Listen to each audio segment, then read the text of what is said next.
हम सब का सौभाग्य जगाने दुर्मत हो दुर्भाग्य मिटाने। हम सब का सौभाग्य जगाने दुर्मत हो दुर्भाग्य मिटाने। अमित कष्टी से दूर से।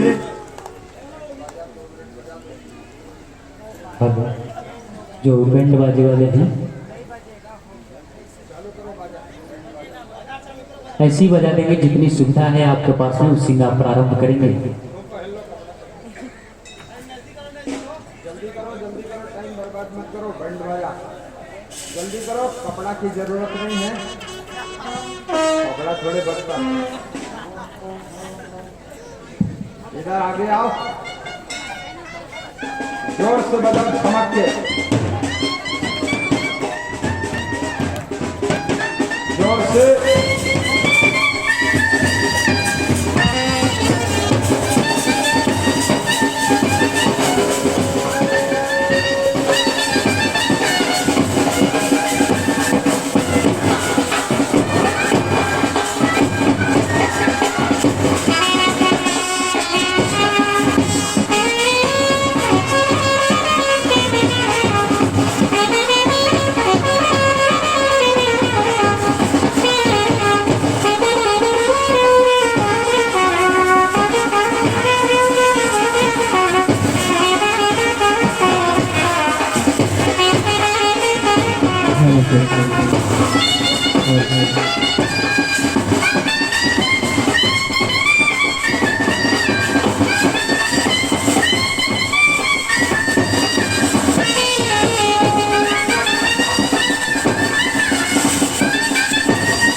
हेलो, अब श्री असंग देव जी महाराज गुरुदेव से मैं नर्म विनती करता हूँ, अब अपने मुख से, जो कि सत्संग प्रेमी यहाँ बैठे हुए हैं, उसको सत्संग सुनाने की कृपा करें। और एक बार मैं जोरदार तालियों से गुरुदेव का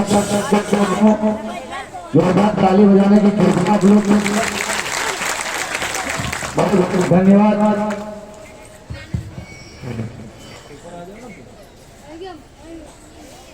असंगदेव महाराज की, असंगदेव महाराज की।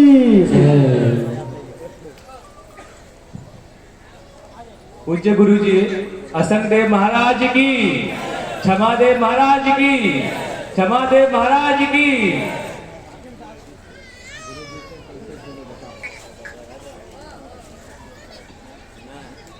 मैं अमन राज ग्राम बिरनौत पोस्ट गोराडी जिला भागलपुर से बिलोंग करता हूँ। और गुरु जी से हम जुड़े तो हम private job out of country तुर्की में कर रहे थे। तो हम गुरु जी का प्रवचन यूट्यूब पे बराबर सुनते रहे। सुनते सुनते मन में भावना हुई कि गुरु जी से हम जुड़ने की कोशिश किए। जुड़ते बहुत कोशिश किए लेकिन हम कॉल पे नहीं जुड़ पाए। कुछ शिष्य से कांटेक्ट हुई। कांटेक्ट होने के बाद धीरे धीरे गुरु जी से हमको आशीर्वाद प्राप्त हुई। और हमारी इच्छा हुई कि गुरु जी को हम अपने गांव में, अपने समाज में गुरु जी का चरण पड़े और हमारे गांव के जितने सदस्य हैं सबकी जिंदगी धन्य हो। ऐसी हम गुरु जी से आशा किए और यहाँ पे आने की आग्रह किए। और आज हम उस चीज में सफल हुए। कोशिश तो था कि बहुत बड़ा प्रोग्राम 2 या 3 दिन का रखा जाए, लेकिन कुछ टाइम के अभाव से हम नहीं कर पाए। इसके लिए हम सभी ग्रामवासी से क्षमा मांगते हैं। पुनः कोशिश करेंगे कि आगे जो आने वाली जो वर्ष होगी बहुत बड़ा 2 से 3 दिन का प्रोग्राम किया जाएगा। और आज जो है सिर्फ गुरुजी हमारे हम सब परिवार को आशीर्वाद देने के लिए समय दिए गए थे।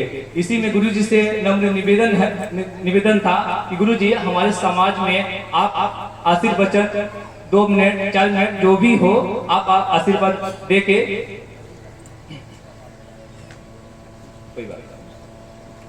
गुरुजी से नम्र निवेदन है कि आप अपने मुखारबिंद से आशीर्वचन दे और हम सबकी जिंदगी धन्य हो।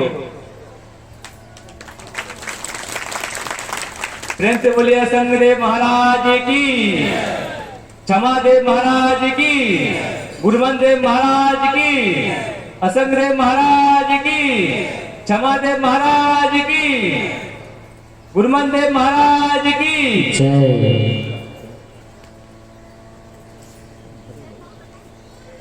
सज्जनों और देवियों, आज बड़ी प्रसन्नता की बात है। होली महोत्सव के उपलक्ष्य में बिरनौत गांव में प्रथम बार संत मंडली के साथ मुझे आने का अवसर प्राप्त हुआ। आप सबसे मिलकर के अत्यंत प्रसन्नता की अनुभूति हो रही है। होली में हर व्यक्ति कोई रंग खेलता है, कोई ताश खेलता है, कोई जुआ खेलता है और कोई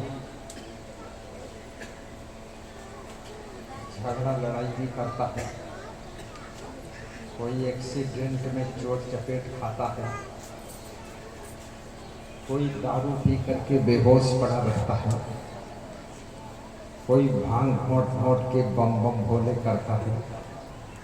लेकिन आप लोग कितने सौभाग्यशाली हैं जो कि होली के दिन अमन कुमार के प्रयास से, श्रीकांत की सेवा से और मणिकांत के स्नेह से और समस्त ग्रामवासियों के पुण्य से होली के दिन गुरु महाराज का दर्शन पा रहे हैं, गुरु महाराज का दर्शन, संतों का दर्शन कर रहे हैं। हम आपके ऊपर ज्ञान का रंग डालेंगे, भक्ति का रंग डालेंगे, प्रेम का रंग हम बरसाएंगे। आप ध्यान से उसमें स्नान करेंगे। बहुत बहुत धन्यवाद, शुभकामनाएं।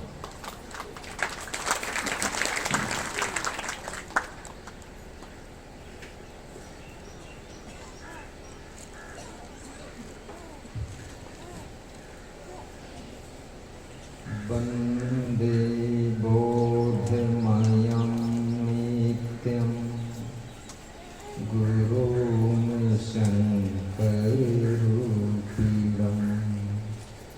यमाश्रितो हि वक्रोऽपि चन्द्राशर्वत्र वन्दते चन्द्रः सर्वत्र वन्दते।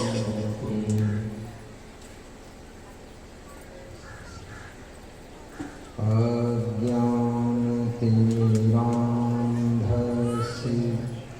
ज्ञानाञ्जनशलाकया चक्षुरुन्मीलितं येन तस्मै श्रीगुरुवे नमः। तस्मै श्रीगुरुवे वन्दहं गुरुपद पदुमपरागा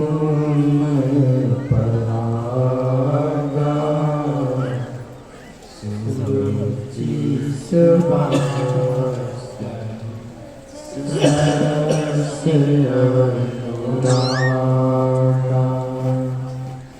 वन्दहं गुरुपद पदुमपरागा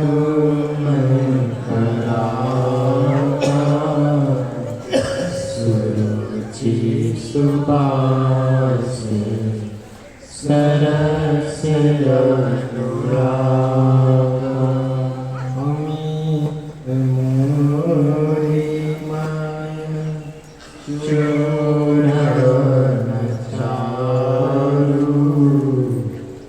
समनसकलभव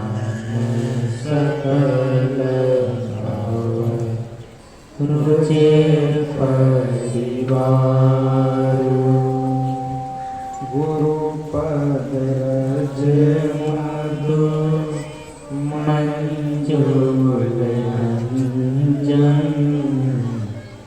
नयनयमीयद्वद दोषविभंजन मधुमंगलमय संत समाजो जो जग जंगम तीरथराजो मधुमंगलमय संत समाजो जो जग जंगम तीरथराजो मंगल भावन अमंगलहारी। गाओ चौपाई सरल। जय गुरु देव दुहारी। बोले सद्गुरु भगवान की जय।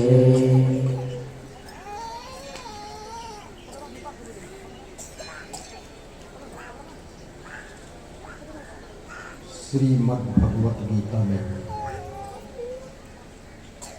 भगवान श्री कृष्ण और अर्जुन के बीच में संवाद हो रहा है। अर्जुन पूछते हैं कि हे कृष्ण,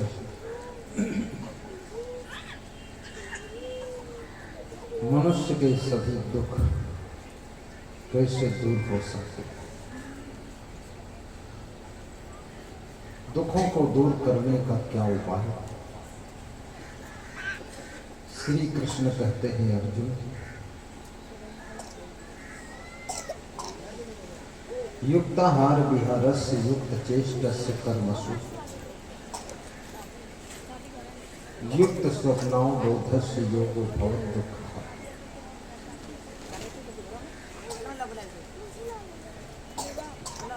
हे अर्जुन, जो मनुष्य यथा योग्य आहार और विहार करता है,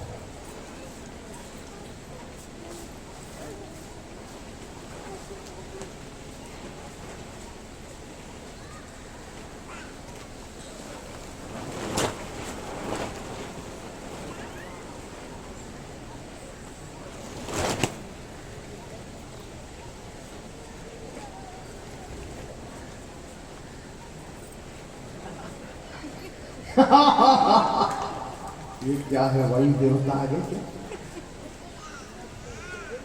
सभी देवी देवता सत्संग सुनने आए थे। अपनी अपनी ताकत दिखा रहे।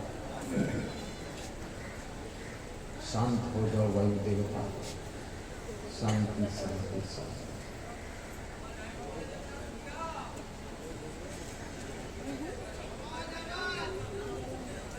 जिसका आहार और विहार यथा योग्य है। आवाज नहीं आ रही तो थोड़ा तुम आगे बढ़ जाओ। आ जाओ आ जाओ आ जाओ, वंदे गुरु की शरण। आवाज क्यों नहीं आ रही? उधर हारन नहीं है क्या? अब आई? आ गई? अच्छा ठीक है। किसी किसी का कान भी खराब है। ज्यादा आवाज तेज कर देंगे तो सब भड़बड़ा जाएगी आवाज, इसलिए आगे के साउंड की कम कर दो बेटा। हाँ, बोलिए सद्गुरु भगवान की।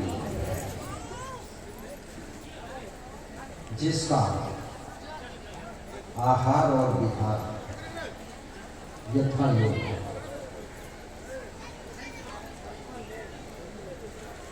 जो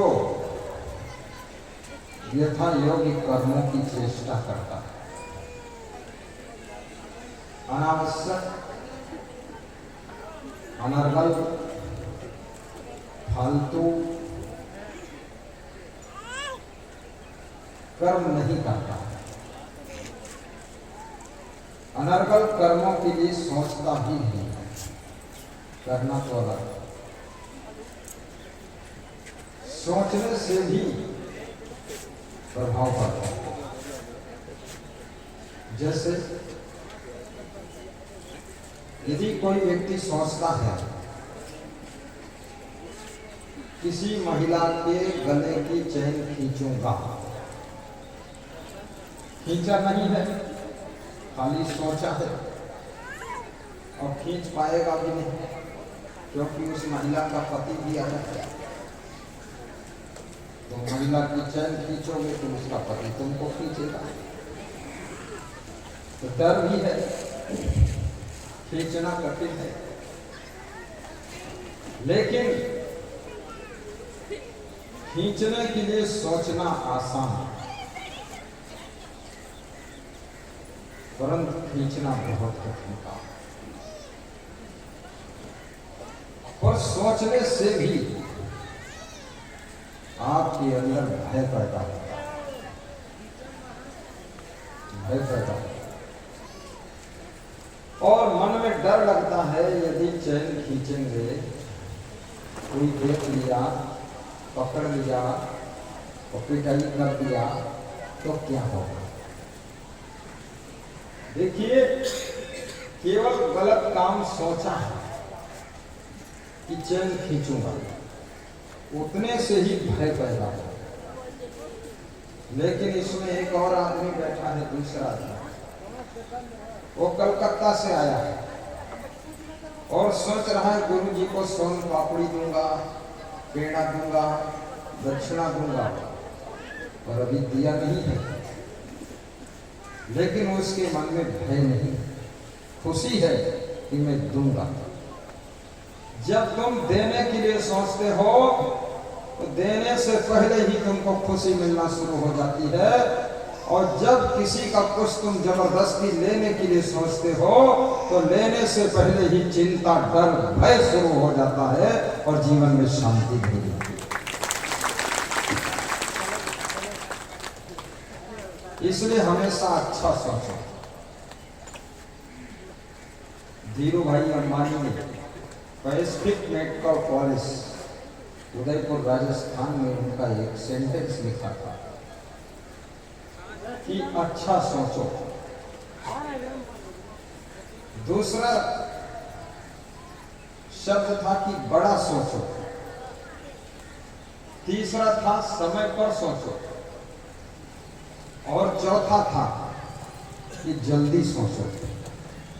और पांचवा लिखा था कि विचारों पर एकाधिकार नहीं है, यदि सोचने में देर कर दिया तब तक कोई दूसरा सोच लेगा, फाइनल कर देगा, तो तुम पिछड़ जाओगे। इसलिए जल्दी भी सोचो।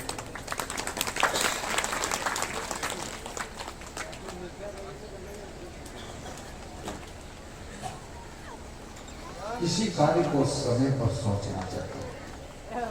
कोई बूढ़ा आदमी सोचे कि हम 90 साल की उम्र में IAS परीक्षा क्रॉस कर, उसका सोचना भी फालतू है।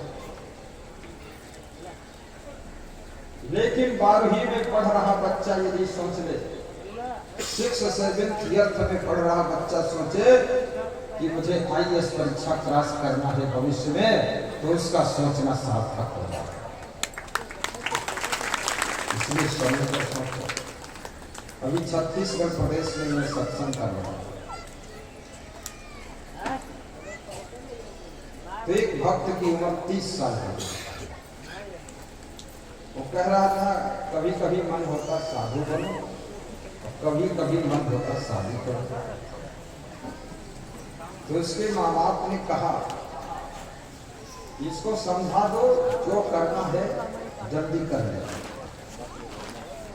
तो मैंने उसको समझाया, तो उसने कहा जो करना है वो 5 साल बाद करूंगा, जल्दी कोई नहीं। आज करे सो काल करे, और काल करे सो परसों, और इतना जल्दी क्या पड़ी है जीना वही बरसों। उसने दोहा सुना, और मैं सुनाया जो काल करे सो आज कर, आज करे सो अब, पढ़ने पढ़ने होगी बहुत करोगे कब। मेरे को उसने सुना दिया, आज करे सो काल करो, काल करे सो परसों, और इतना जल्दी कौन पड़ी है जीना वही बरसों। भी होशियार लेकिन मैंने एक उदाहरण दिया, जैसे बाजार से सब्जी लाना, आप सबसे देर में पहुंचे सब्जी लेने, तो अच्छी अच्छी सब्जी तो दिख गई, और लास्ट में जो बची वो सड़ी गली बची। सड़ी गली ही लाना पड़ेगा, उसकी जरूरत है। तो लेना है तो शुरू में पहुंचो, हरी हरी अच्छी सब्जी ले आओ। तो मैंने उस लड़के को समझाया अगर शादी करना है तो जल्दी करो, नहीं देर में करोगे तो जितनी अच्छी लड़कियां हैं उनका विवाह हो गया होगा, तो लास्ट में जो मिलेगी वो डोकरी मिलेगी, तुझे सड़ी गली मिलेगी, और उसी को लाना पड़ेगा। तो बोला फिर इसी साल कर लेता हूं। मैंने कहा साधु बनने का मन हो तो साधु बन जाओ। बोला आप सोच के फाइनल कर दूंगा तो 4 महीने। शादी भी समय पर करो, क्योंकि यदि तुम बहुत लंबी उम्र में शादी करोगे, सपोज 40 साल की उम्र में शादी करोगे, फिर बच्चे होंगे, 25 साल की उम्र तक बच्चों को पढ़ाओगे, 65 साल हो गई, फिर उनकी शादी करोगे तो 70 साल में छुट्टी पाओगे क्या करते हैं, तो 70 साल में बुढ़ापे में छुट्टी मिलेगी तुमको, तो शांति पर प्राप्त करो। इसलिए शादी करना है तो जल्दी कर लो, फटाफट 20-22 साल की उम्र में, और शादी करके फटाफट बच्चे पैदा कर दो, बच्चों को फटाफट पढ़ा दो और फटाफट उनकी शादी कर दो, स्वयं बाबा जी बन के निकल गए, छुट्टी पा गए। नहीं तो बुढ़ापे में भी उसी में रबड़ी मारते रहे। साहिब बंदगी बोलो।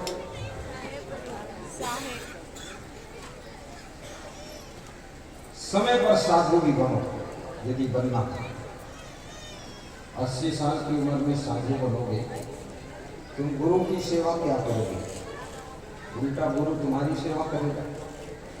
हमारे आश्रम में एक 70 साल का बूढ़ा आदमी आया, बोला साधु बनूंगा। तो मैंने गुरु जी से मिलवाया अपने गुरु से, हमने कहा ये साधु बनना चाहता है, और उसने कहा मैं गुरु जी की सेवा करूंगा। तो गुरु जी बोले ये मेरी सेवा क्या करेगा, उल्टी इसकी मेरी मैं सेवा करूंगा तभी चलेगा, ये तो उठ ही नहीं पाता। ये साधु भी अच्छी उम्र में बन जाए, साधु संत के तुम रखवारे, साधु संत के तुम रखवारे, असुर निकंदन राम दुलारा, सब सुखला है तुम्हारी शरणा, तुम रक्षक राहु को साहिब बनेगा। क्यों यहाँ आ रही है तो क्या यहाँ बताओ, डिस्टर्ब होगा, आज्ञा होगी वहीं से निकल, और चरण छूने के लिए मत आए। चलो निकलो निकलो जल्दी, यहाँ क्यों चल रहे हो, इतनी हिम्मत कैसे चला? कहाँ से? नेपाल वाले क्या, पश्चिम बंगाल का? चलो निकल जाने, दूर से बंदगी कर लेना चाहिए जब प्रवचन चल रहा हो, और बीच में आके डिस्टर्ब नहीं करना चाहिए। चलो जल्दी विदा हो जाओ तुम लोग, फटाफट जल्दी निकाल दो भाई, इनको किधर निकलना, रास्ता बताओ, निकल गए। चलो शाही बंद, शाही कोई आना जाना बंद है, सब मुश्किल काम है। देखो सत्संग में आना चाहिए, नमस्कार भी बंद रहता है, कैसे हिम्मत करके चढ़ गया साधु, कोई रोका भी नहीं, कोई कान को पकड़ लेना था उसका, लबोटा खींच ले।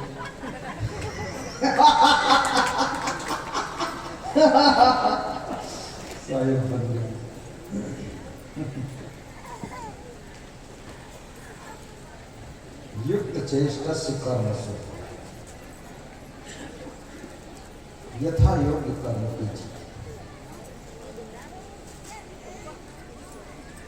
किस मौसम में क्या खाना चाहिए, किस उम्र में क्या खाना चाहिए, सुबह और शाम क्या खाना चाहिए, इस बात का ध्यान रखना चाहिए। क्योंकि मनुष्य को दुख या तो शरीर से दुख होता है, और या तो मन से दुख होता है। मन से सोचते हो, शरीर से कर्म करते हो। मन को दुख, मन में टेंशन होती है, मन में घबराहट होती है, मन में चिंता होती है, मन में दुख होता है, और शरीर में बीमारी आती है, शरीर में बहुत से रोग आते हैं। तो शरीर को स्वस्थ रखने के लिए व्यायाम कीजिए और भोजन कम कीजिए, गहरी नींद भी लीजिए। नींद के घंटे मत बढ़ाइए, बस गहरी नींद सोइए। आप 12 घंटे बिस्तर पर पड़े रहें, उससे कुछ नहीं होता। आप 6 घंटे गहरी नींद सो लें तो भी आपकी बॉडी को रिलैक्स मिल जाए। और गहरी नींद लोगों को आती है। कितने लोग सोते समय भी सोचते रहते, बहुत चिंता तनाव में रहते, टेंशन करते रहते, फालतू घबराते रहते। सब कुछ आपके हाथ में नहीं। जैसे अभी आपने मंडप लगाया, मंडप बहुत सुंदर,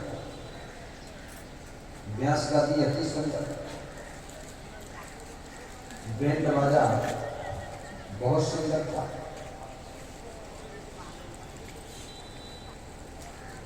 साउंड सिस्टम भी बहुत सुंदर, पर्दे और फूल अच्छे थे। मेरा सिंहासन प्राप्त था, लेकिन ये सब आपके हाथ में था। पर वो आंधी आ गई, जोर से हवा आई, वो ना आपके हाथ में है ना किसी के हाथ में, और तेज आया है तो इसको उड़ा भी सकते, लेकिन वायु देवता से निवेदन किया गया तो शांत हो गया। तो मनुष्य के हाथ में बहुत कुछ है, लेकिन सब कुछ क्या है? जब सब कुछ आपके हाथ में नहीं तो चिंता करने की क्या बात है? चिंता क्यों करते हो? गीता में कृष्ण कहते हैं, तुम क्यों दुखी होते हो? क्या साथ लेकर आए थे? क्या साथ लेकर जाओगे? खाली हाथ आए थे और खाली हाथ जाए। फिर भी तुम टेंशन में रहते हो। ये दुख तुम्हारी अज्ञानता से तुम भोग रहे हो। कभी कभी मेरे पास में कोटा गीता धाम में सत्संग हो रहा था।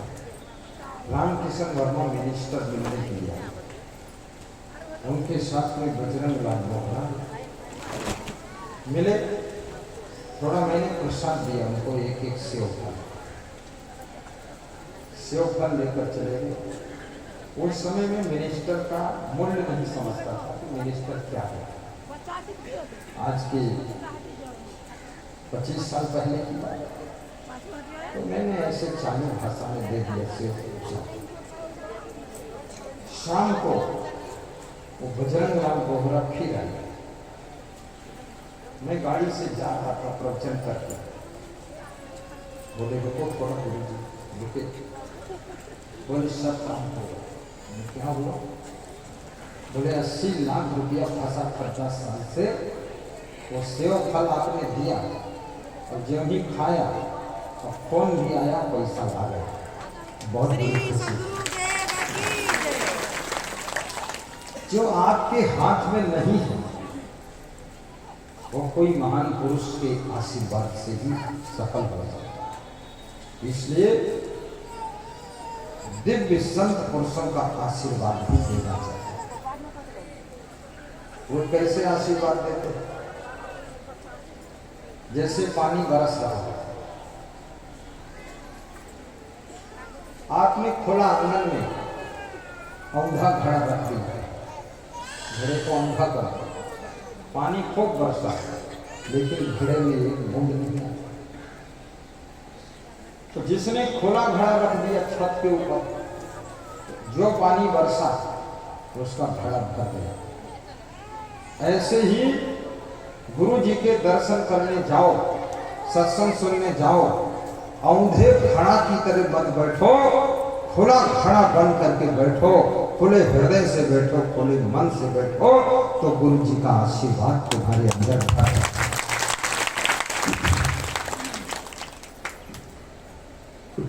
आशीर्वाद भी बहुत बड़ी चीज है। मैंने सुना है नारद जी भ्रमण कर रहे थे। एक बूढ़े भगत के यहाँ नारद जी रात में रुके। बूढ़ा था और उसकी पत्नी बुढ़िया, डोकरा डोकरी। नारद जी ने पूछा कि तुम्हारे कोई बाल बच्चे नहीं है? तो उसने कहा हुए थे 2-3, लेकिन सब मर गए, कुछ नहीं बचा। और उम्र भी 70 साल हो गई, कोई उम्मीद भी नहीं। नारद जी ने कहा कि मैं विष्णु भगवान से पूछूंगा कि तेरे भाग्य में बच्चे हैं कि नहीं वहां पे। विष्णु भगवान से पूछकर नारद आए, बोले कि तेरे भाग्य में कोई बच्चे नहीं। नारद जी चले गए। उस बूढ़े भगत ने संतोष कर दिया, जब भाग्य में ही नहीं तो बात खत्म हो। 1 साल के बाद कोई दूसरा महात्मा आया भोगते भोगते, वो भी उस बूढ़े भगत के यहाँ ठहरा। बूढ़े भगत से पूछा तुम्हारे बच्चे कोई नहीं, बुढ़ापे में तुम ही पति पत्नी सेवा कर रहे हो। तो उस बूढ़े ने कहा नारद जी भी आए थे, विष्णु भगवान से पूछ कर आए, तो भाग्य में बच्चे हैं नहीं तो हमें संतोष है। तो उस बूढ़े साधु ने कहा कि मैं आशीर्वाद देता हूं कि तुम्हारे 4 बच्चे हैं और 4 पुत्र होंगे। वो आशीर्वाद देकर चला गया। 2 साल में जुड़वा हुई, 4 बच्चे हो गए। बच्चे खेल कूद रहे थे। नारद जी आए 5-6 साल के बाद। नारद जी ने देखा कि 4 बच्चे खेल रहे। पूछा बाबा ये किसके बच्चे हैं? बोले सब बाल गोपाल आपके ही हैं, महात्मा जी अपने ही हैं। बोले ये कैसे हुए? बोले एक बूढ़ा संत आया था, आशीर्वाद देकर गया तो हो गया। बोले विष्णु भगवान ने कहा था तेरे भाग्य में कुछ है ही नहीं, फिर ये कैसे हो? विष्णु भगवान झूठ क्यों बोले? मैं जाता हूँ विष्णु भगवान से लड़ाई करने। नारद जी गुस्सा में आ गए। कभी कभी आदमी भगवान से भी गुस्सा हो जाता है और माँ बाप से तो अक्सर हो जाता है और सास ससुर से बहुएं तो हमेशा गुस्सा में ही रहती हैं। कितनी बहुएं तो बोलती ही नहीं सास ससुर से। कितने सास ससुर तो गुस्सा में जिला छोड़कर भाग गए। गुस्सा भी बहुत खतरनाक। कितने साधु गुस्सा में लंगोटा खोलकर भाग गए।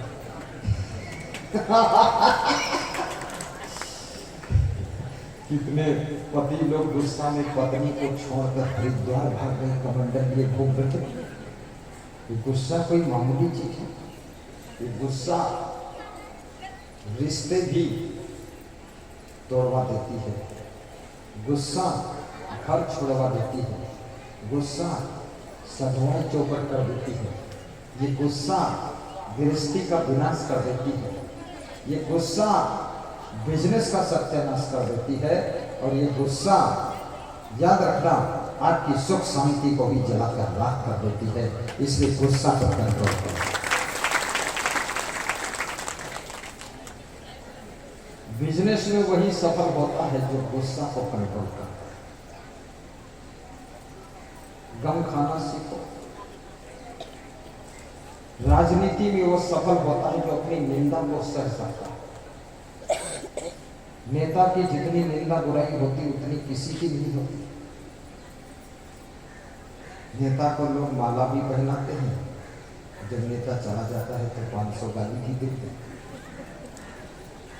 और फिर भी नेता आता है हाथ जोड़कर वोट मांग लेता है और वोट तुम देते भी हो। फिर वो जीत कर विधायक बनता है, मिनिस्टर बनता है, फिर आता है तो फिर तुम उसके पीछे भागते हुए जय जयकार करते हो। गम खाने वाला ही संसार में सफलता प्राप्त करता है। जो बहू गम खा लेती है वो सासू का पूरा खजाना प्राप्त कर लेती है। और जो बहू गम नहीं खा पाती है वो ससुराल छोड़ करके फिर से मायके में अपनी दुकान खोलती है। इसलिए सासू की गम खाना सीखो कि सासू के पास जो कुछ होगा सब माल मिलेगा। साधु बने हो, साधु को भी गम खाना चाहिए। बहुत तिरपट, लंपट, कपट, चौपट साधु नहीं होना चाहिए। साधु को बहुत गम खाना चाहिए। दुनिया है, संसार है, कभी कोई कुछ बोल देता है, सहज बात। आज जो गलत बोलते हैं कल सच्चाई को समझ जाएंगे, वही लोग अच्छा भी बोलेंगे। गुस्सा बहुत खतरनाक है। कितने लोगों ने गुस्सा में नौकरी छोड़ दी। कितने लोगों ने गुस्सा में अपने अफसर को कुर्सी से मारा और स्वयं की भी कुर्सी चली गई मारपीट में। और दुनिया में ऐसा कोई व्यक्ति नहीं है जिसको संतोष न करना पड़ता हो, गम न खाना पड़ता हो। आप हवाई अड्डे चले जाइए, वहाँ लाइन में लगना पड़ता है चेक कराने के लिए। और भाई जानते हो, बड़े बड़े अफसर, बड़े बड़े सेठ, बड़े बड़े धनपति भी लाइन में लग जाते, खड़े रहते। जब नंबर आता है चेकिंग होती। और वहाँ तुम्हें गुस्सा आ जाए, बात नहीं बनेगी। गुस्सा को कंट्रोल करना पड़ेगा।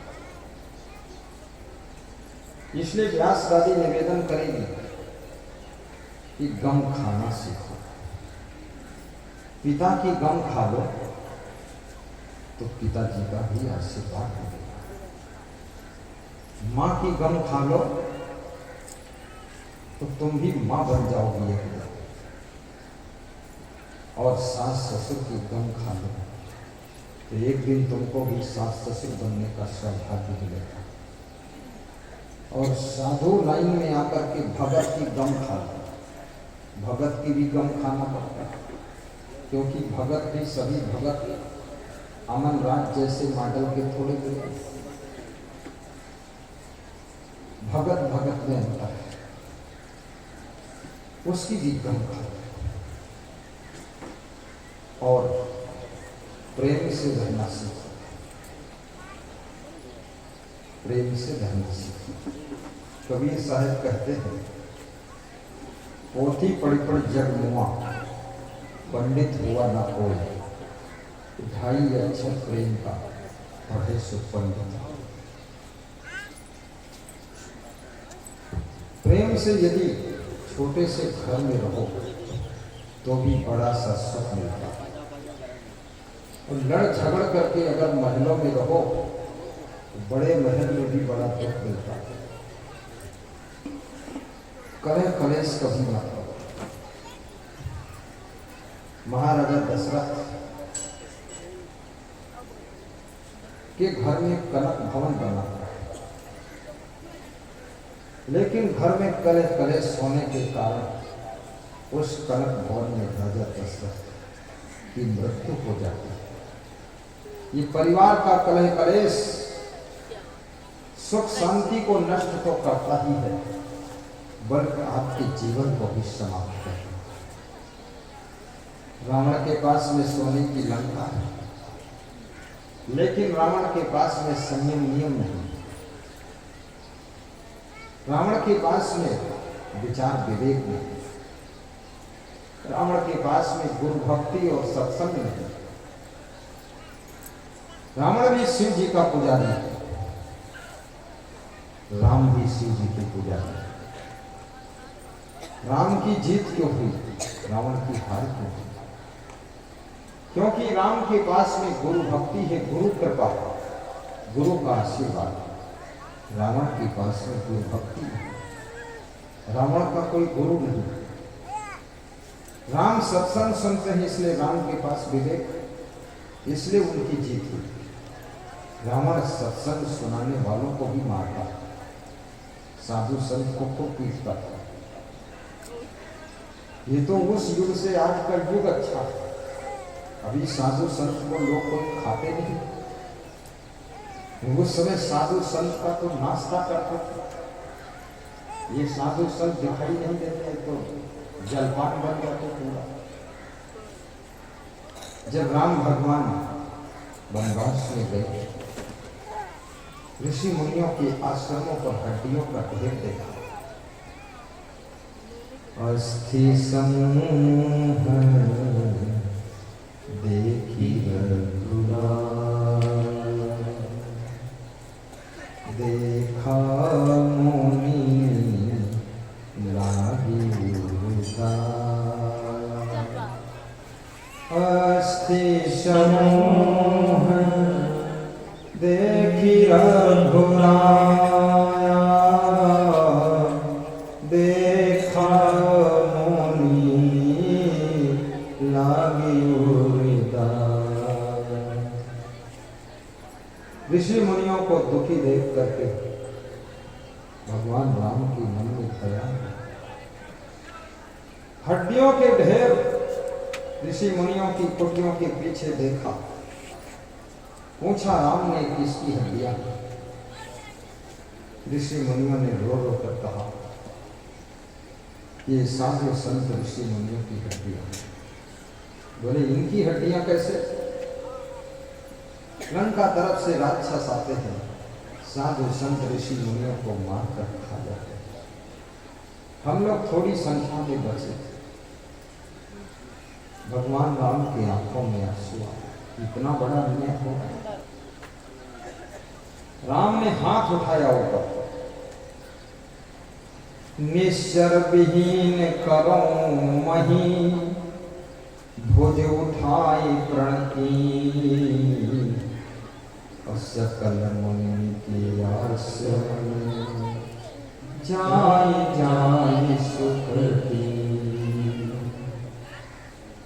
समस्त ऋषि मुनियों के आश्रम पर जा जा करके सबको सुख दिया और हाथ उठा करके भुजा उठाकर प्रण किया कि धरती को राक्षस विहीन कर दे, सब राक्षसों को मैं मारूंगा। जुल्म जब हद से ज्यादा बढ़ जाता है, हे प्रभु वर तेरा अवतार होता है। जुल्म जब हद से ज्यादा बढ़ जाता है, हे प्रभु वर तेरा अवतार होता है। तेरे अवतार से भगवान, तेरे अवतार से भगवान भक्तों का बेड़ा पार होता है। तेरे अवतार से भगवान भक्तों का बेड़ा पार होता है। अवतार जब जब हो ही धर्म की हानि, बढ़ी असुर अधम अभिमानी, तब तब प्रभु धरि मनुज शरीरा, सकल सज्जन भव पीरा। जब जब होई धर्म की हानि, बढ़ई असुर अधम अभिमानी, तब तब प्रभु धरि मनुज शरीरा, हरि सकल सज्जन भव पीरा, हरि सकल सज्जन भव पीरा, हरि सकल सज्जन भव पीरा। यदा यदा हि धर्मस्य ग्लानिर्भवति भारत, अभ्युत्थानम् अधर्मस्य तदात्मानं सृजाम्यहम्। परित्राणाय साधूनां विनाशाय च दुष्कृतां, धर्म संस्थापनार्थाय संभवामि युगे युगे। श्री कृष्ण कहते हैं, हे अर्जुन, जब जब धर्म घटने लग जाता है, अधर्म बढ़ने लग जाता है, तब तब मैं मनुष्य के रूप में अवतार लेता हूं और पापियों का नाश करता हूं, पुण्य आत्माओं का विकास करता हूं और धर्म की स्थापना करता हूं, अधर्म को मिटा देता हूं। राम कहते हैं, मेरा अवतार तब होता है जब अधर्म बहुत बढ़ने लग जाता है, तब मैं कभी राम के रूप में आता हूँ, रावण जैसे अधर्मियों का, बाली जैसे अधर्मियों का, खरदूषण जैसे राक्षसों का, कुंभकर्ण जैसे निशाचरों का विनाश करता है और सुग्रीव जैसे भक्तों को, विभीषण जैसे भक्तों को, ऋषि मुनियों को शांति प्रदान करता है। मनुष्य के रूप में ही कोई परम सत्ता आती है। कभी गृहस्थ के घर में भी भगवान राम गृहस्थ के रूप में आए थे, कृष्ण गृहस्थ के रूप में आए थे, कबीर विरक्त के रूप में आए थे, गुरु नानक देव विरक्त के रूप में आए थे, स्वामी विवेकानंद विरक्त के रूप में आए थे, लेकिन ये सभी महान आत्माएं, दिव्य आत्माएं धर्म की स्थापना करने के लिए आई थी। आज भी आपके बीच में बहुत से लोग धर्म दूत बैठे हुए हैं, धर्म की रक्षक महिलाएं बैठी हुई हैं और धर्म की स्थापना करने वाले साधु संत भी धरती पर हैं, अन्यथा धर्म रसातल में चला जाता और बहुत बड़ा पाप धरती पर पड़ता। ये जो सत्संग हो रहा है ये धर्म की स्थापना का कार्य है। कम उम्र का ये बालक अमन राज तुर्की में सर्विस करते हैं आप, लेकिन उनके मन में कैसे श्रद्धा पैदा हुई कि जिस देश गांव में जन्म लिया है सत्संग वहां कराना है, गुरु जी को बुलाना। नहीं तो बहुत से लोग विदेशों में सर्विस करते हैं, बिजनेस करते हैं, पैसा कमाते हैं, उनके मन में इच्छा होती है अपने गांव में ऑर्केस्ट्रा डांस करा दूं ताकि जो अच्छे लोग बचे हैं वो भी बर्बाद हो जाए। और उनके मन में हुआ सत्संग करा दूं, जो थोड़ा थोड़ा बिगड़ रहे हैं वो भी सुधर जाए और हमारा गांव स्वर्ग जैसा बन जाए और पति पत्नी के धर्म को लोग याद करें, सास ससुर का धर्म याद रखें और बहू बेटी का धर्म सबको याद रहे ताकि हमारा गांव सुख शांति से रहे। बोलिए सदगुरुदेव की जय। ऐसा सोच करके उन्होंने सत्संग रखा। ये सत्संग कराना बड़ी श्रद्धा का काम है। गंभरपुर के हमारे भक्त आए हैं, खड़े हो सोनेला, खड़े हो, नाम बताओ। दो नरेश, दो भक्त गंभरपुर में 2 बार लगातार सत्संग कराया, 2021 में, 2022 में। और सुने कि यहाँ गुरु जी आ रहे तो दौड़ कर ये परमानंद जी कलकत्ता से आए। आपने जमुई जिले में मोहनपुर गांव में सत्संग 2022 में करवाया था, मार्च में। ये रितेश कुमार जी सलेमपुर से आप आए, भागलपुर जिले से, आपने भी सत्संग करा दिया। ये कोई छोटी बात है। कोरोना काल में नदी में बैठ करके यूट्यूब में प्रवचन सुनते रहते थे, उनको गहरा कि चढ़ गया, अरे संसार में क्या है। संपर्क किया, गुरु जी का सत्संग कराया, गांव में बहुत बड़ा परिवर्तन। मनुष्य एक ऐसा प्राणी है जैसी संगत करता है वैसी रंगत इसको लग जाती है। मैंने सुना है किसी गांव में एक चोर रहता था, तो उसकी पत्नी अपने चोर पति से कहती थी या तो चोरी छोड़ दो, और चोरी करना है तो जो चोर को पकड़ के उनके घर चोरी करके दिखा। चोर बोला ज्यादा पानी मत रखो, पानी पे चढ़ा रही हो, तो चोरों को पकड़ते हो तो पुलिस अफसर होते हैं, उनके घर चोरी करूंगा तुरंत पकड़ लेंगे, मरवाना है क्या। बोले तो चोरी छोड़ो, चोर बनो तो नंबर 1 पे बनो। तो उसने एक पुलिस अफसर के घर चोरी किया, सूटकेस लेकर भागा। पुलिस अफसर ने उसको लपटाया चोर से, हाथ पैंट पहनकर बैठा। 1 किलोमीटर चोर भागा और पीछे मुड़कर देखा तो पुलिस अफसर आ रहा। चोर का पसीना निकल गया कि बड़े चक्कर में फंस गया, आज अभी भी पीछा नहीं छोड़ा, क्या करूं। भागते भागते भागते भागते एक गांव में घुस गए। गांव में भी वो दौड़ रहा था पीछे से, 2-4-6 पुलिस जवान दौड़, आज तो पकड़ कर ही माने।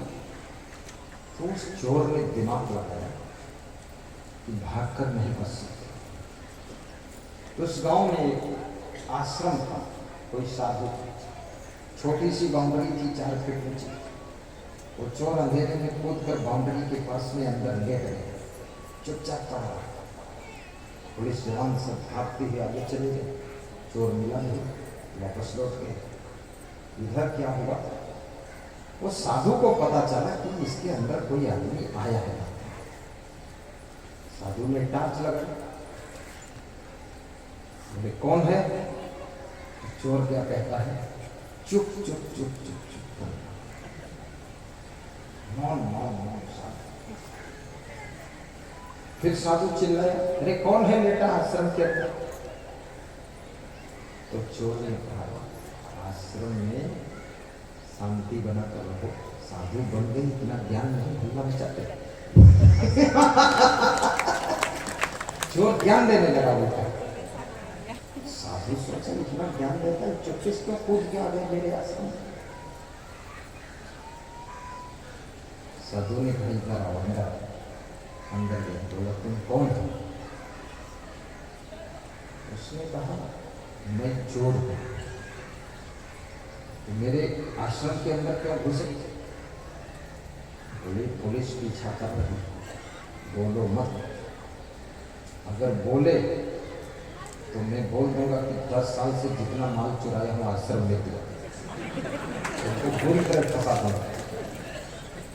साधु भी हक्का बक्का नहीं, बड़े लंबे फंस गए, सारा पाप मेरे ऊपर है। साधु बोला तुम मेन गेट से निकल जाओ, यहाँ भागो, मेरा आश्रम बदला मोहन की चोर को छिपा गया। चोर ने कहा रात भर रहने दो, सुबह चला जाए, डिस्टर्ब मत। साधु ने कहा रहने दूंगा नहीं, क्योंकि आश्रम में चोर नहीं रह सकता। उस चोर ने चौपाई सुनाई कि परहित सरिस धर्म है भाई, पर पीड़ा सम नहीं है। परोपकार से बड़ा धर्म नहीं है और दूसरे को पीड़ा देने से बड़ा धर्म नहीं है। इसलिए परोपकार समझकर रात भर रहने दो, फालतू बात मत करो। साधु बने को परोपकार नहीं करते। साधु फिर चुप हो गए। बड़ा झंझट, तो दोहा चौपाई सुनाता है, पढ़ा लिखा चोर है। साधु का सवेरा हुआ, साधु ने कहा चोर बाबा निकलो कि अब तो उजाला हो गया। चोर बोला मैं सुबह से देख रहा हूँ आश्रम में पूजा पाठ हो रहा है, घंटी बज गई, शंख बज रहा है, ये भगत लोग समा रहे हैं, फूल चढ़ा रहे हैं, प्रसाद ला रहे हैं, कोई दूध ला रहा है, कोई मालपुआ ला रहा है और सब भोग लग रहा है। हमको भी प्रसाद मिल चुका है। सच कहूँ कि मैं कभी आश्रम से जाऊंगा ही नहीं और मैं भी अब साधु बनूंगा, इसमें ज्यादा सुख है।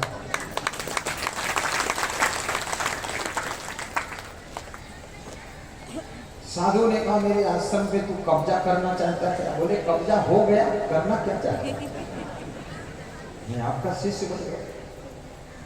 रात भर में साधु की संगत में रहते रहते मेरा मन इतना बदल गया, यह चोरी का पाप आज से सदा के लिए छोड़ दिया और मेरा मन साधु बन गया, यही बन गया। और वो साधु बना चोर, वो बड़ा संत बना और उसने सैकड़ों चोरों की चोरी छुड़ा दिया और एक सुंदर वातावरण समाज के बीच में पैदा करते थे। रात भर साधु की संगत करने से चोर का मन भी साधु बन जाता है। याद रखना, शराबी की संगत में अच्छे भले आदमी का मन भी शराब पीने की इच्छा करने लग जाता है। जुआरी के संग में जुआ खेलने का मन होने लग जाता है। ताश खेलने वालों के संग में ताश खेलने की इच्छा होती है। व्यभिचारियों के संग में व्यभिचार की भावना जागृत होती है। चोरों के संग में चोरी की भावना जगती है और साधु संत के संग में, भक्तों के संग में भजन भक्ति करने का मन होने लगता है।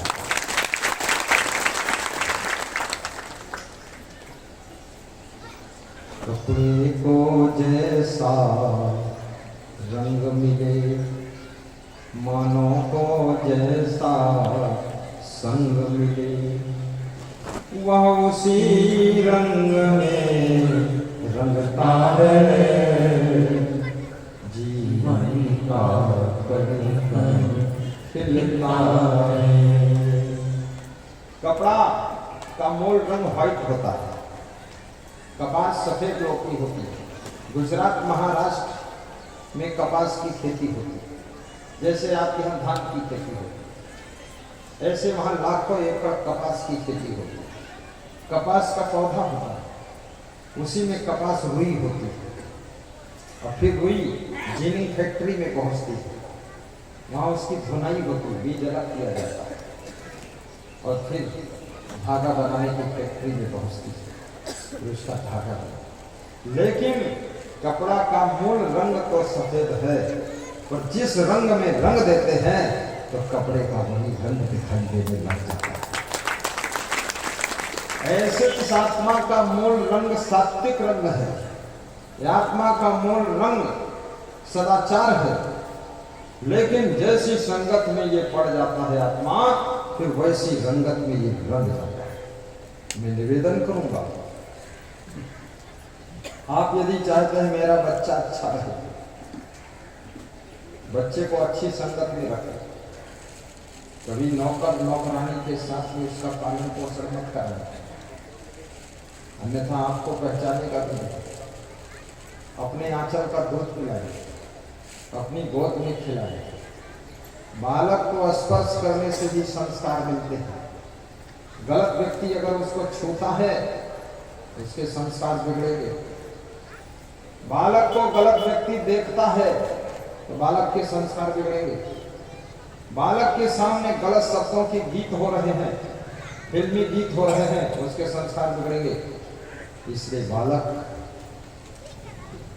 को माँ को स्वयं संभालना चाहिए, पिता को स्वयं संभालना चाहिए, और बालक को केयर करने के लिए टाइम भी निकालना चाहिए।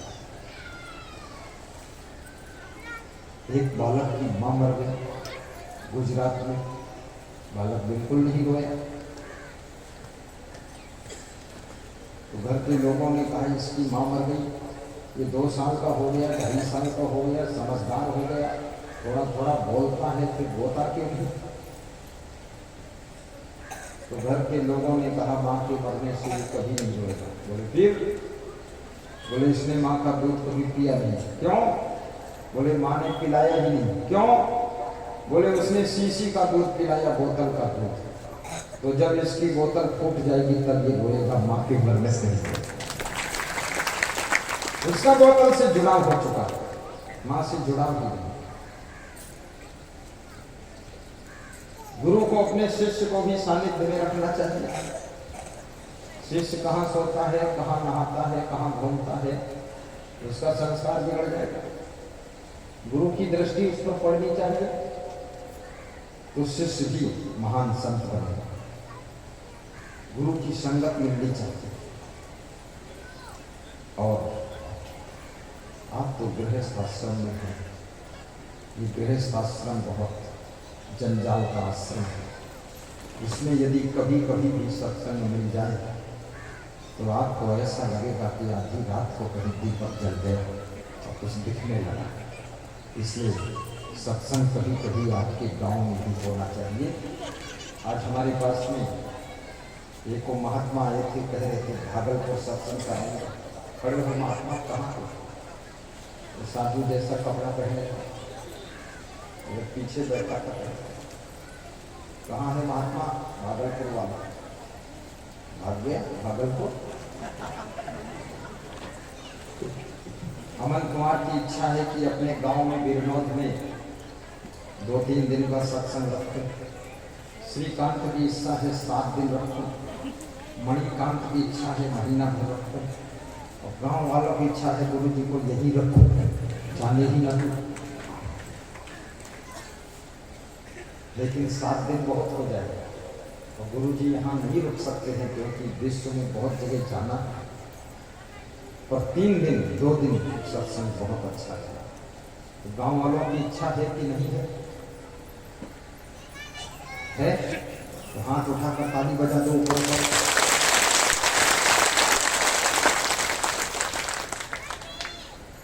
दो दिन की 1 दिन,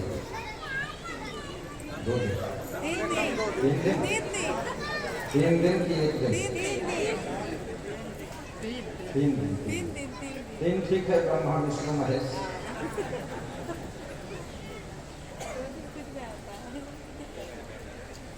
तुम्हें देख कर के ये ख्याल आ रहा है कि जैसे फरिश्ता दरस ले रहा है। तुम्हें देख कर के ये ख्याल आ रहा है कि जैसे रहा है। कोई मेरी आँखों को देखे तो समझे कि तुम मेरे क्या हो, कि तुम मेरे क्या हो। तुम ही मेरे मंदिर, तुम ही मेरी पूजा, तुम ही देवता,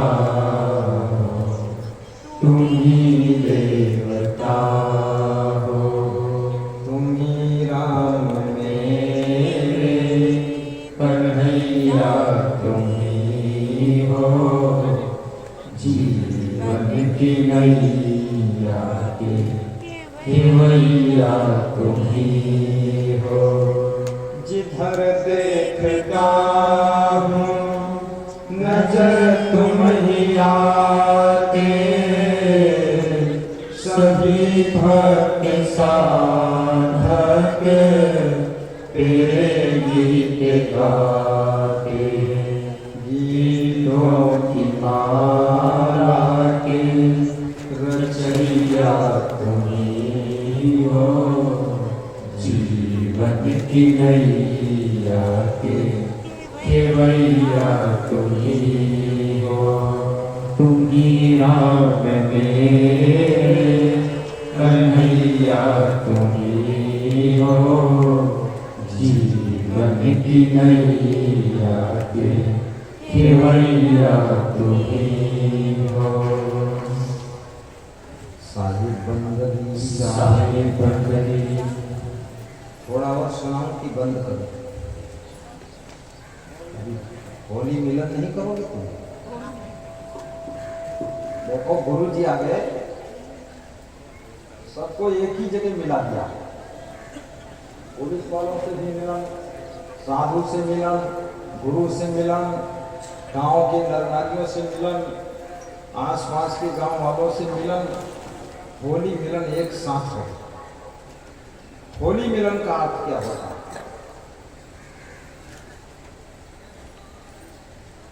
हिरण्यकश्यप के पुत्र प्रहलाद बहुत भक्ति करते थे। प्रहलाद की भक्ति से प्रभावित होकर हिरण्यकश्यप विरोध करता था कि भगवान का नाम तो क्यों जपता है, मेरा नाम जप। प्रहलाद नहीं माना। प्रहलाद को मारने के लिए प्लान बना दिया। उसके पिता हिरण्यकश्यप ने होलिका जो है प्रहलाद को गोद में लेकर के बैठ जाती है, आग लगा दी जाती है, होलिका जल जाती है, प्रहलाद सुरक्षित बच जाता है, भक्ति के प्रभाव से बच जाता है, भक्ति की विजय होती है। तब से ये होली का पर्व मनाया जाता है। ये भक्ति का पर्व है, ये शराब पीने का पर्व नहीं है, ये जुआ खेलने का त्योहार नहीं है, ये कोयला और गोबर किसी के लगाने का त्योहार नहीं है, ये सत्संग और भक्ति का रंग बरसाने का त्योहार। अभी मैं देखता हूँ होली के त्योहार को लोगों ने बिगाड़ दिया, इतना विकृत कर डाला। कोई गोबर फेंक रहा है किसी के ऊपर, कोई कोयला लगा रहा है, कोई और गंदा रंग लगा रहा है। ये होली नहीं है। होली का असली रूप है एक दूसरे के ऊपर भगवत प्रेम का रंग बरसाइए, एक दूसरे के ऊपर भक्ति का रंग बरसाइए, एक दूसरे के ऊपर ज्ञान का रंग बरसाइए। असली होली तो आपके गांव में हुई। प्रहलाद जैसी भक्ति सबके दिलों में देखने को मिल रही है।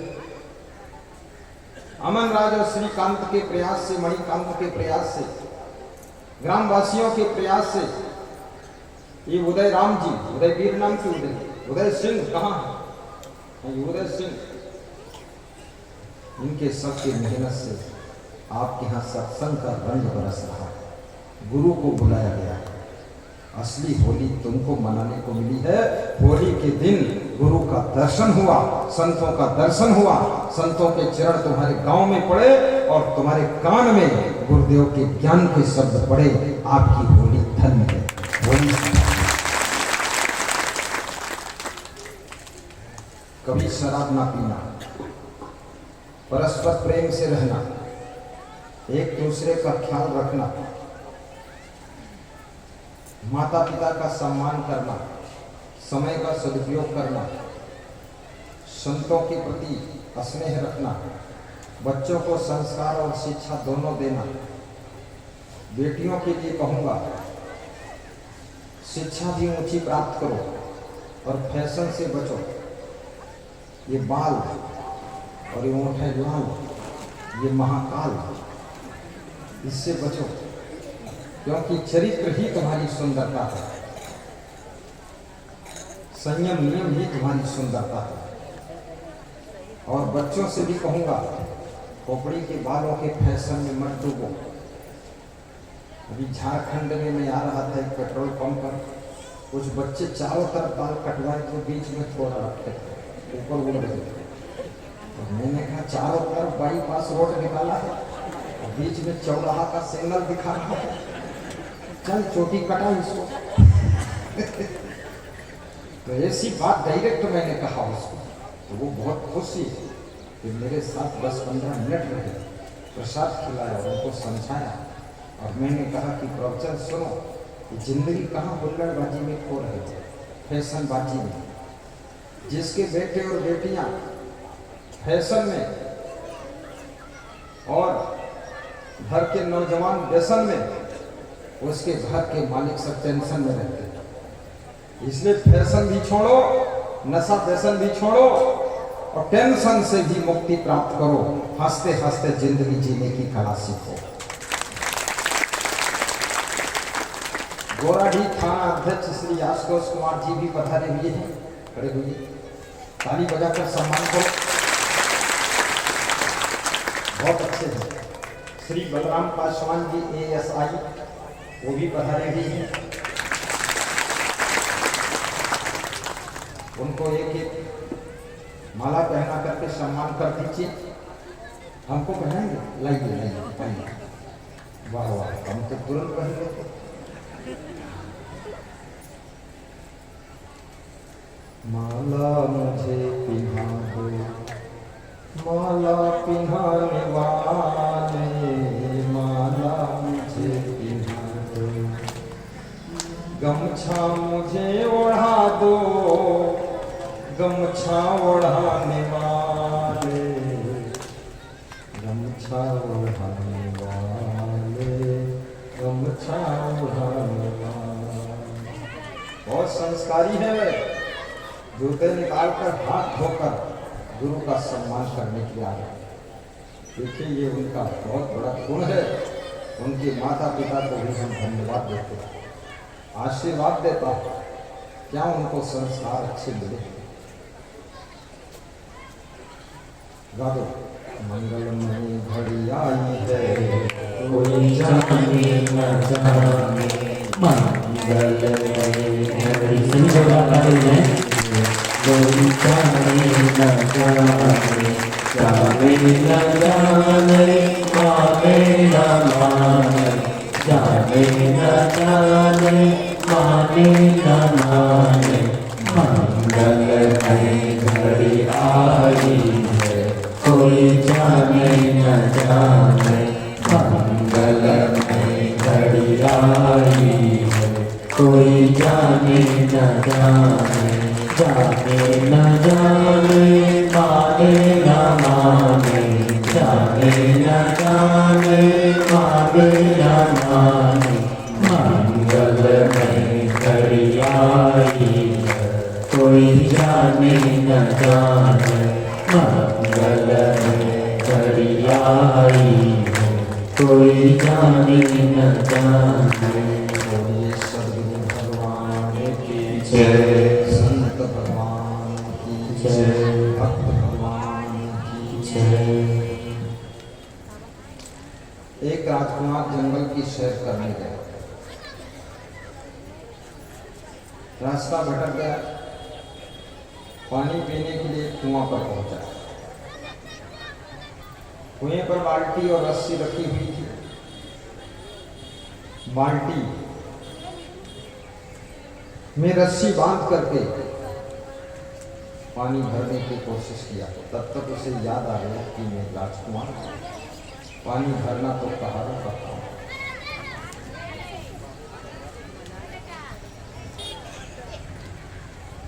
आशीर्वाद दारिद्र्यनाशनं दानं शीलं सुगर्भनाशनं अज्ञाननाशनी प्रज्ञा भावना भयनाशनी। एक माला पहनाइए। हाँ लाओ, आओ। हमारे सब इंस्पेक्टर साहब ने, श्री आशुतोष कुमार जी ने सूरज को दक्षिणा भी दिया है। उनको होली त्यौहार के उपलक्ष्य में माला पहनाकर व्यास का भी आशीर्वाद देते हैं।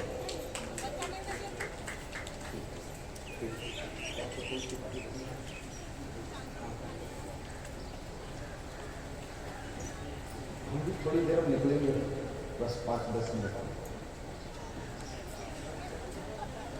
लाओ माला, तो दूसरा माला। ये एसआई श्री बलराम पासवान साहब,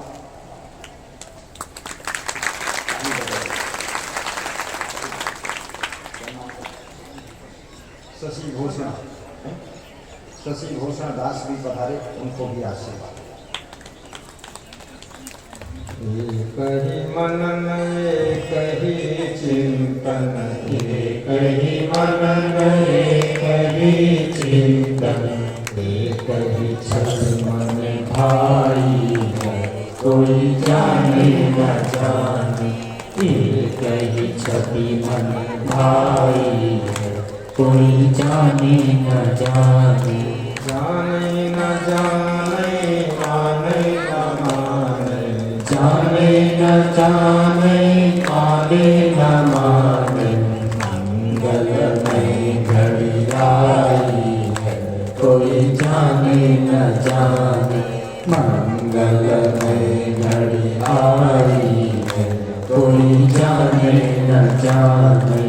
सकल विश्व में उस गुरुवर की, सकल विश्व में उस गुरुवर की छवि सुंदरता छाई है, कोई जाने न जाने। छवि सुंदरता छाई है, कोई जाने न जाने। मंगलमय घड़ी आई है, कोई जाने न जाने।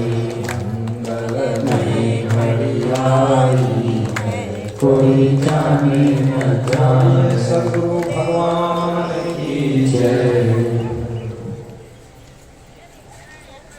बोलो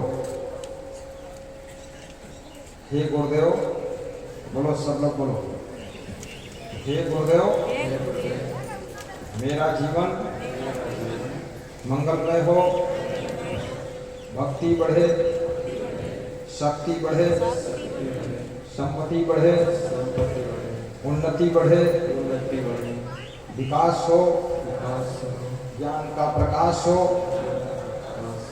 साहिब बंदगी हो, नशा से दूर रहूं,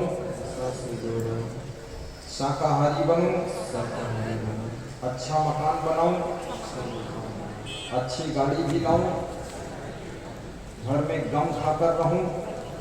बोलते क्यों नहीं हो? बोलो जोर से। घर में गम खाकर रहूं, घर में गम खाकर सबको निभाऊं, भक्ति खूब करूं, आपको फिर से बुलाऊं, सत्संग कराऊं, साहिब बंदगी बोलो।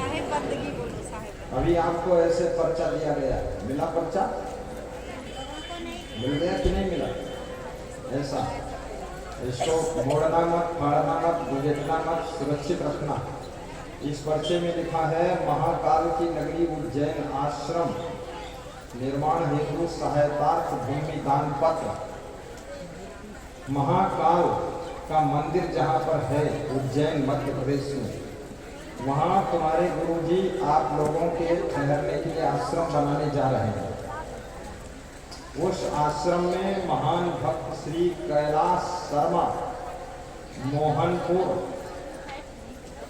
मोहनपुर जमुई बिहार से, खड़े हो कैलाश शर्मा,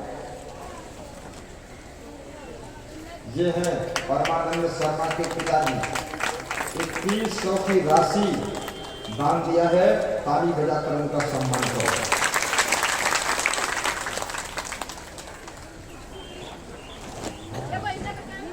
ऐसा सम्मान पत्र आपको मिलेगा, वहाँ कार्यालय लगा हुआ है वो साहिब के पास। परमानंद वहाँ बैठ जाए लिखने के लिए, वहाँ जाकर बैठ जाए परमानंद जी, कार्यालय के पास में चले जाए। रितेश तुम भी जाओ। इस तरह की रसीद सम्मान पत्र है ये 2100 का सम्मान पत्र है। दूसरा देखिए, ये 1000 का सम्मान पत्र है। तीसरा देखिए, ये 500 का सम्मान पत्र है।